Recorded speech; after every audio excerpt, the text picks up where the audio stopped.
Kaan hangaragatı.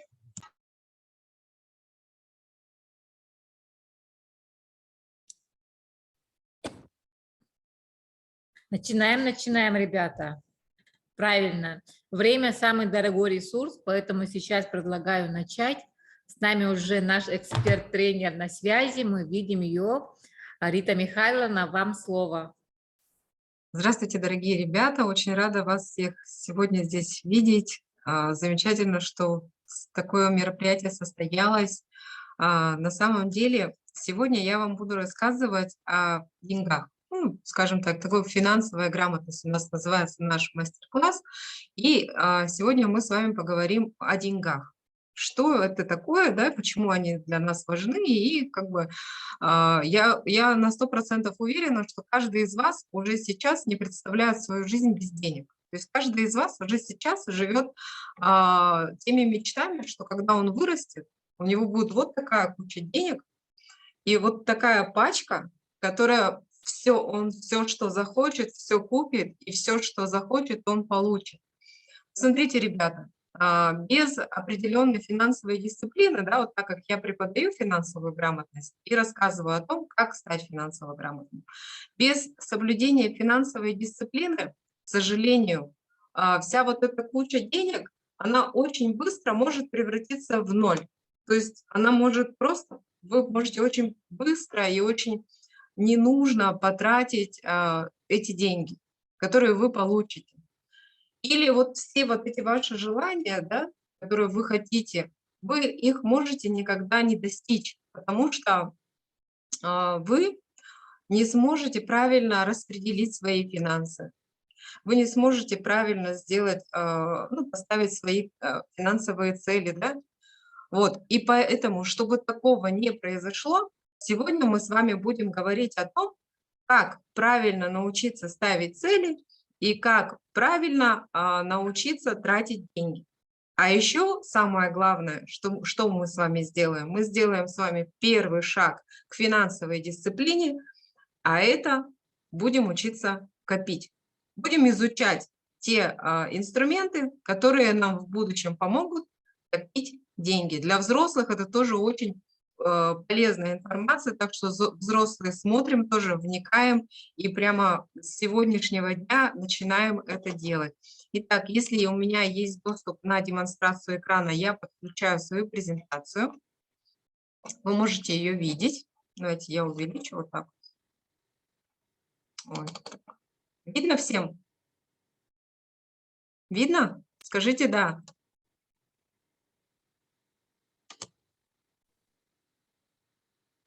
Хорошо.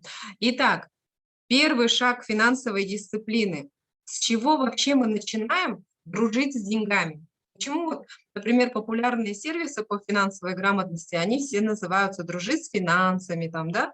«Дружить с деньгами». Всегда мы говорим, когда мы говорим про финансовую грамотность, мы говорим про то, что с деньгами нужно дружить, что их нужно грамотно тратить, нужно подходить, планировать свои расходы, да, что нужно подходить очень грамотно к ведению своего личного бюджета. Потому что действительно с деньгами нужно подружиться. А чтобы с ними подружиться, нужно сделать первый шаг, это начать копить. Ну вот, как начать копить? Давайте посмотрим. Но вообще копить, если честно, вот я вам как взрослый человек говорю, да, копить бывает очень сложно. Потому что всегда появляются какие-то расходы. Я их называю, ну, такие привычки, да, это вот, например, я люблю кофе. Например, схожу там и обязательно куплю кофе. Или я люблю сладкое, да, я пойду обязательно куплю эту пироженку.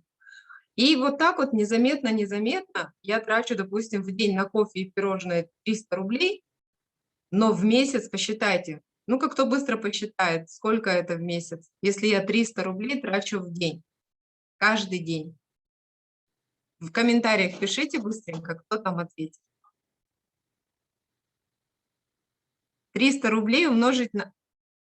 Ну, так, да, ну, почти, если в выходные не считать. А если вместе с выходными 30 дней, вот я все 30 дней работаю, 9К, правильно, молодцы, умнички. Вы просто молодцы, очень быстро реагируете. Итак, можно начинать с небольших накоплений, но когда мы даже по чуть-чуть откладываем, вот смотрите, если я не буду тратить 300 рублей в день на кофе и пирожное, я в месяц уже накоплю 9 тысяч, правильно? Правильно?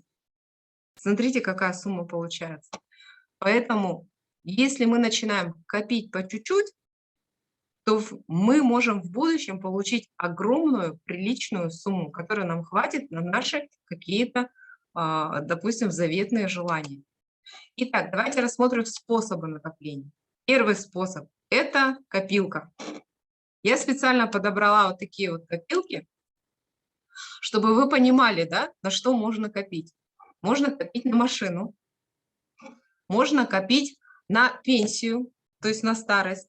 Это вот пока мы работаем, вот я, например, сейчас работаю, и пока я работаю, пока у меня есть стабильный доход, я 10% от своей зарплаты откладываю на свою старость. Потому что я хочу в старости, вот когда я выйду на пенсию, когда мне будет 55 лет, я не хочу работать. Я хочу жить на те деньги, которые я накопила, пока я работала. Конечно, я буду получать государственную пенсию, но она будет составлять 20, максимум 30 тысяч. И этого мне будет недостаточно, потому что я, например, привыкла уже жить на те деньги, которые я зарабатываю. И поэтому я сейчас коплю и откладываю себе на пенсию. Мне так удобно. Можно откладывать на все, что хотите. Все, что хотите. Любое желание можно записать. Главное, чтобы это желание было материальное, то есть оно имело четкие очертания. Например, телефон. Да? Если мы хотим телефон, мы видим какой-то телефон. iPhone, Xiaomi, там без разницы вообще. Samsung, там еще что-то, да. И все, мы пишем все характеристики, фиксируем это, смотрим на сайте продавца, сколько он стоит, фиксируем сумму, потому что мы должны знать, сколько денег мы будем откладывать на эту вещь. И распределяем срок. Все очень просто. Цена, вернее, товар, цена, срок. Вот это 3 самые основные как критерия, да, по постановке целей. Если вы всегда будете это соблюдать, вот эти 3 критерия: цена, сама цель непосредственно, да, то есть товар, и срок. Все, вы все будете делать правильно, у вас всегда будет четкая картина. Можно откладывать на красивую жизнь. Вот вообще в целом, да, чтобы, например, выглядеть, откладывать себе на красоту, там, на походы в ресторан, на поход в театр, на поход в кино. Ну, вообще неважно. Можно сделать и такую копилочку. Вот на iPhone, да, вот так. Или на домашнего питомца. Это первый способ. Что мы делаем? Просто откладываем туда ту сумму, которая у нас, например, остается после того, как мы распределили, мы посчитали свои доходы, из них мы вычитаем все расходы, и вот у нас остается остаток, если он остается, конечно. Если он остается, то вы будете супер молодцы. Вы будете делать все правильно, потому что всегда нужно тратить меньше, чем вы зарабатываете. Это самое главное правило. Запомните его на всю жизнь, потому что если вы будете тратить больше, чем вы зарабатываете, вы будете уходить в долги, понимаете? У вас появится балласт из долгов, потому что вам будет не хватать на ваши ежедневные желания. Давайте посмотрим второй способ. Он тоже такой очень интересный. Я назвала его конверт. Вы, наверное, слышали такой способ? Но если вы сидите в ТикТоке, то в ТикТоке есть девушка, которая каждый день откладывает, у нее 12 конвертов и 12 желаний. То есть каждый конверт у нее подписан. Там, телефон, там, машина, квартира, там еще что-то. Да? Она все это расписала, и в конверты она складывает определенные суммы. Например, все у нее зависит тоже от срока. Вот. Она откладывает, например, она купит и откладывает, допустим, там 500 рублей на телефон, 1000 рублей там на это, 5000 на квартиру там, и так далее. Да? Вот. Но можно завести не 12 конвертов, а, допустим, 4. и в эти 4 конверта распределить 4 основных своих целей. Вот, и откладывать так. Следующий способ, третий. И самый такой интересный и самый, я считаю, что этот способ самый мотивационный. Ну, как он больше мотивирует, что ли. Третий способ, я его назвала «копить деньги от несделанных покупок». Вообще, если ты сэкономил, значит, ты заработал. Соответственно, ты не потратил, и эти деньги остаются у тебя. И можно все те деньги, которые ты экономишь за целый день, допустим, да, вот отправилась за покупками или отправился за покупками, и захотел купить какую-то вещь. Вот стоишь в супермаркете и выбираешь. Так, взять, не взять, взять, не взять, взял, потом подумал, а надо ли? Ну, как бы, ну, особо-то и не надо, положил. Зафиксировал себе стоимость, например, 100 рублей. Записал 100 рублей, сэкономил. Даже если ты эту вещь не взял, но хотел купить, ты все равно себе фиксируешь. Также, например, бывает на кассе, да, вот когда уже подходишь, потому что если ты приходишь голодный в магазин, вот сейчас вот вы послушайте внимательно, что голодными нельзя ходить в магазин за продуктами. Потому что когда наш желудок пустой, когда мы хотим есть, наш мозг, он хочет все, что вообще, все, что угодно. Все, мы хватаем все. Вот мы, например, с моей коллегой, у меня есть коллега, она, кстати, была у вас на прошлом мастер-классе, делали такой эксперимент. Наблюдали в супермаркетах за теми, кто такие ну, как покупки совершает. Это было вечернее время, час пик как раз, да. И после работы те люди, которые приходят после работы, вот у них полные тележки. Понимаете? То есть эти люди приходят с работы, и вообще они хотят кушать, они устали, и они берут все подряд, а вдруг это, хорошо. И в итоге получается, что, например, из полезных трат, да, вот мы анализировали потребительскую корзину, что из полезных трат, допустим, на кассе оказывается всего 3 товара. 3. Это растительное масло, хлеб и макароны. Ну, и возможно, там курица или мясо. Ну, 4, да? Все остальное, печенье, пряники, конфеты, какие-то батончики, мороженое, потом какое-то непонятное масло, там, обязательно тортик, обязательно йогурт. И вот это все было дополнительно, ты понимаешь, ну, вот как у меня тоже есть семья, да, я смотрю на то, что, ну, как я беру, да, получается, смотришь, и человек просто брал все, что вот куда глаза упали, потому что он голодный. И вот уловки маркетологов в супермаркетах, они специально ставят на полке на уровне глаз самые дорогие товары. Вот если вы зайдете в супермаркет или будете проходить, да, вот будете заходить, и обратите внимание на полки. На уровне глаз человека, вот средний рост человека — это 165 сантиметров, да, средний рост. Смотрите, что там стоит самое дорогое. Потому что действительно, когда мы идем с работы, уставшие, голодные, мы возьмем то, что мы видим. Мы не будем думать, сколько это стоит. Бывает, что на кассе, вот были такие случаи, вот когда мы проводили этот анализ, да, мы стояли, смотрели, бывает, что она хочет оплатить, а у нее денег не хватает. И убирают невкусные вещи, понимаете, да? Вот, не те вещи, за которыми они пришли, а невкусные. А вот дорогие и неполезные, допустим, но вкусные вещи они оставляют. Вот такой вот феномен. И получается, что нужно запомнить и всегда делать, ну, скажем так, шаг, выбор, да, в пользу не сделанных покупок. Всегда каждую покупку нужно обдумывать, нужно подходить с анализом, а стоит ли. Если вдруг вы хотите купить какую-то крупную вещь вообще, да, которая дорого стоит, и вы хотите сделать это прямо сейчас, и вы понимаете, что вы сейчас купите эту вещь, но вам не хватит денег там прожить, допустим, до конца месяца, да, то обязательно подумайте над тем, чтобы дать себе время пережить. Обычно это 48 часов, да, или двое суток, или 72 часа мы называем. Если в течение 72 часов или 3 суток вы не вспомнили про эту вещь, то вам она не нужна. То есть нет необходимости тратить огромную сумму денег на эту вещь.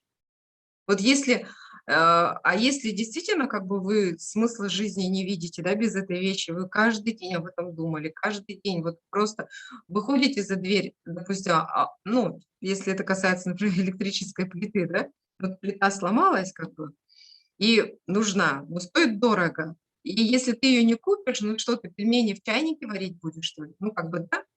Вот, и получается, что все равно выбор и анализ нужно делать. Можно проанализировать рынок, можно посмотреть предложения, допустим, на каких-то агрегаторах объявлений частных, да, возможно, кто-то продает новую плиту, но дешевле, чем она стоит в магазине. То есть в любом случае нужно подходить вот так. И сэкономленные от покупки средства, что мы делаем с ними? Мы их складываем в копилку. И потом мы в конце месяца смотрим, сколько же мы сэкономили и сколько же мы заработали. И часть этих средств заработанных мы распределяем либо на приобретение наших финансовых целей, да, тех необходимых вещей, которые нам нужны, которые мы запланировали купить, либо мы откладываем в резервный фонд или в нашу финансовую подушку безопасности, которую мы будем копить всю нашу оставшуюся жизнь. Вот такие 3 простых способа. На самом деле ничего сложного нет. Сложно просто сделать первый шаг. Поэтому, когда вы уже во взрослой жизни столкнетесь с тем, что вы выходите на работу, вы получаете зарплату, что-то дети, да, думают, что о, это же так много, например, там 30 тысяч, да, или 50 тысяч. И что они не задумываются, что за эти 50 тысяч еще нужно заплатить квартплату, что нужно купить продукты, что нужно одеться. И в итоге-то всего на траты, на те необязательные траты, да, потому что траты мы распределяем на обязательные и необязательные.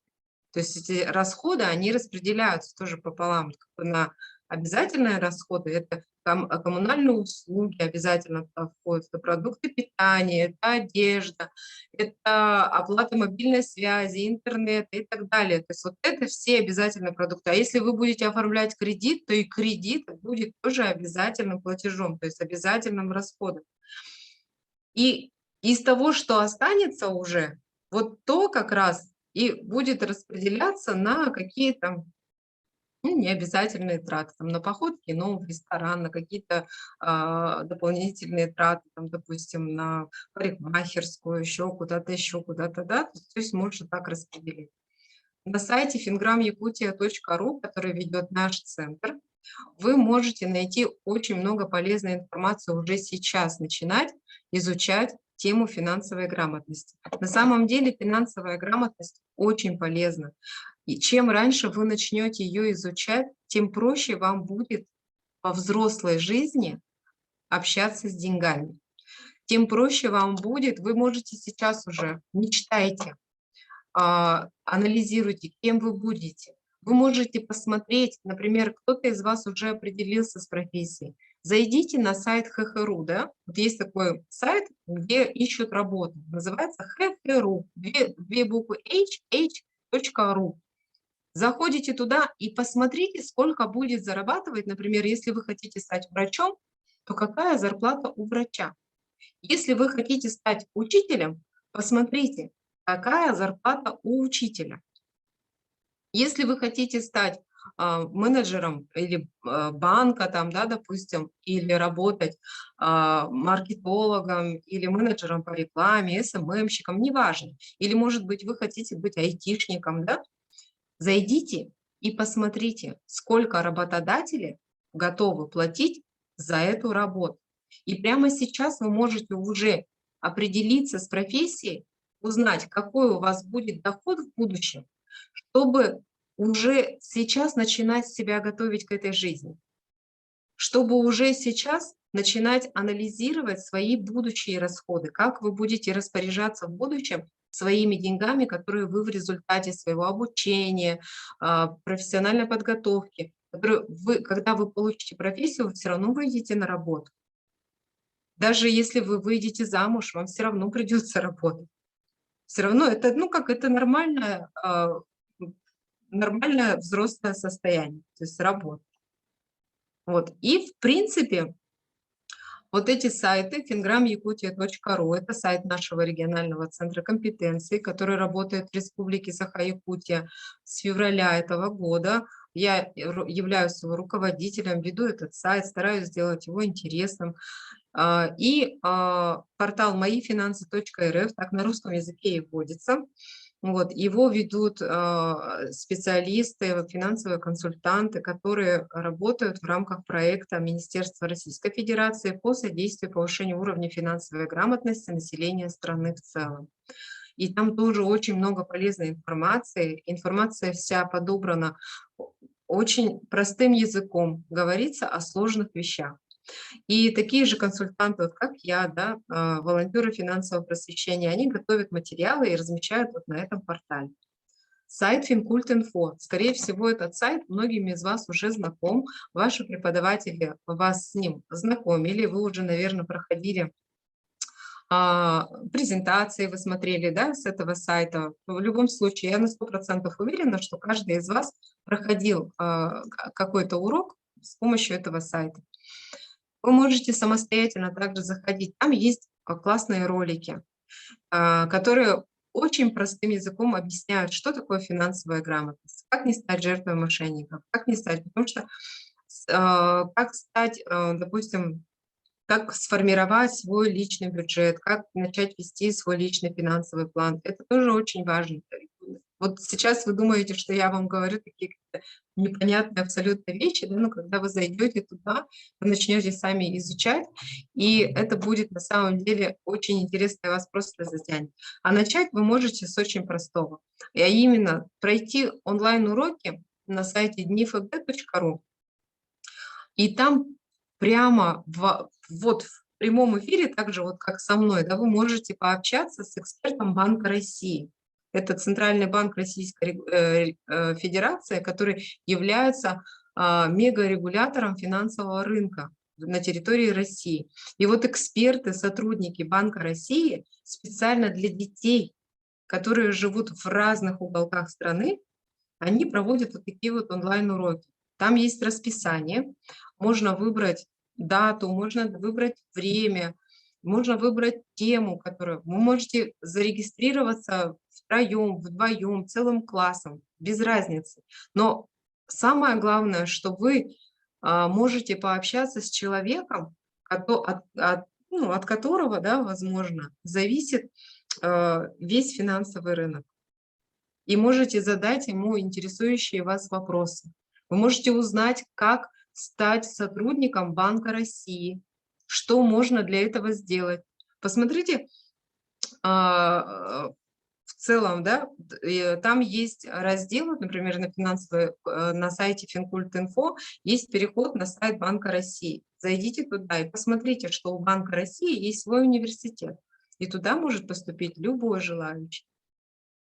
Так что вот, ребята, вы можете прямо сегодня начать уже думать о своей будущей профессии. Возможно, после нашего вот такого вот мастер-класса кто-то из вас уже станет сотрудником Банка России в будущем. Я буду этому очень рада. А сейчас я хотела бы, чтобы вы для себя отметили наш аккаунт в Инстаграм, электронная почта. Вот, fingram-якутия.ру, заходите, подписывайтесь. И сейчас самое последнее. Все, наверное, вы смотрите ТикТок. Ну, я точно смотрю ТикТок, мне очень нравится. И там был такой челлендж. Все, наверное, помните, да, этот челлендж, что записываем числа от 1 до 100. И если мы, например, кладем в копилку какое-то число, ну, например, какую-то монетку, да, например, 1 рубль, 2 рубля, мы зачеркиваем, и в конце, когда мы зачеркнули все числа и положили денежки как раз, которые равны этим числам, да, например, 55 рублей положили, там, допустим, 11 рублей положили, 18 рублей положили, то мы с вами можем с помощью такой таблички и с помощью такого челленджа накопить 5050 рублей.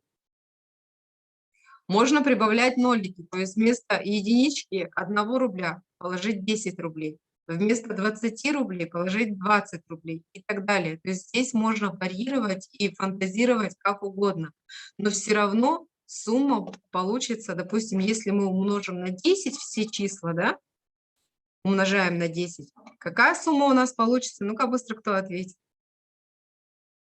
Если мы на 10 умножим все числа, какая сумма в итоге у нас получится, ребят? Нет, все числа. Вот смотрите, сумма чисел от 1 до 100 равняется 5050. Если мы положим денежки вот по всем этим числам и все это зачеркнем, мы наберем 5050. А если мы все числа умножим на 10, сколько мы наберем? Включайте математику, ребят. Круто. Нет, нет, вот. Третья группа, да, вот они правильно. Алексей, к сожалению, чуть-чуть преувеличил, но 55 тоже хорошо. Прям 55 это тоже, если ты будешь копить в месяц 55, это будет вообще супер. Да, третья группа, молодцы, супер. Но третья группа прям вообще такие активные и очень быстро считают. Видимо, будущие банкиры точно, 100%. И еще такой момент. Вот взрослым, кстати, кто есть взрослые, да, воспитатели, преподаватели, пожалуйста, сделайте скриншот этой картинки. Очень удобная штука для накопления. Вот здесь как раз за 52 недели можно накопить на цель, согласно этой табличке. Можно делать скриншот и пользоваться этой таблицей постоянно. То есть накопили сумму, все, начали заново. Накопили сумму, начали заново. Накопили заново. И уже получается, когда я вот вернусь к тому, с чего начинала, да? Накопление – это первый шаг финансовой дисциплины. Когда мы привыкаем копить, когда мы привыкаем откладывать на свои цели, мы учимся формировать свой резервный фонд, мы формируем свою финансовую подушку безопасности, мы себя дисциплинируем, и мы становимся финансово грамотными. А финансово грамотный человек – это тот человек, который умеет правильно распределять свои финансы, который умеет правильно ставить свои цели и который умеет как защитить себя от финансовых мошенников. Вот и все. Потому что у этого человека все посчитано, все распределено, он все знает, и его никто не обманет, потому что он все фиксирует, у него каждый шаг записан, как, ну, так говорят взрослые. И когда ему звонит мошенник, он говорит: до свидания, я даже с вами разговаривать не буду, потому что я знаю, что у меня все в порядке. Если я в чем-то сомневаюсь, я позвоню в банк, в котором у меня открыт счет. Вот и все. И с мошенником он вообще не разговаривает. Он просто кладет трубку и не слушает его, и никаким образом вообще не реагирует на то, что мошенник его как-то пугает. На этом у меня все, дорогие друзья. Понравилось вам? Есть вопросы? Может, у вас есть вопрос? Ребята, включите микрофон, либо напишите в чате. Да, я третью группу хочу посмотреть. Кто там третья группа? Такие умненькие.